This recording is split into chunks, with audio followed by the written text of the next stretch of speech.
Mike Butcher with Pathfounders, and I'm outside the USA house at Davos. Just next to it, opposite, is Palantir's house.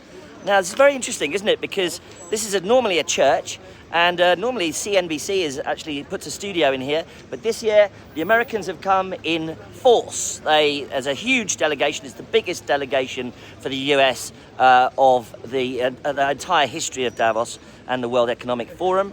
And that speaks volumes to what's actually going on in the news. As we know, the hottest topic on the table right now is Trump's interest in Greenland, putting it mildly, and Denmark's and the EU's pushing back on this. But Europe is pushing back in other ways. Yesterday, Ursula von der Leyen, the head of the European Commission, announced EU Inc. As an initiative to help entrepreneurs and startups in Europe.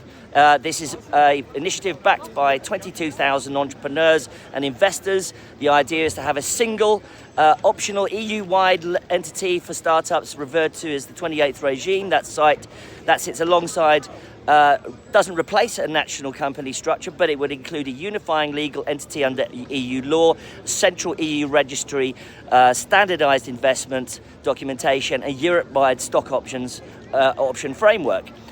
So, at the same time, yesterday, a defense investor said to me on a panel I was running, "I hate what's happening now in geopolitics generally, but it's so good for business." And that is what's going on. Under the hood is the enormous amounts of interest in what's going on in geopolitically is creating a huge interest in sovereign technologies, sovereign clouds.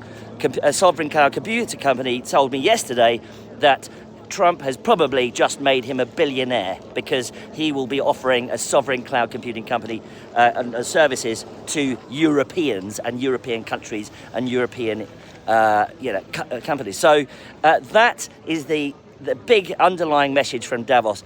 The irony, of course, is that the moniker for this year's Davos is the spirit of dialogue.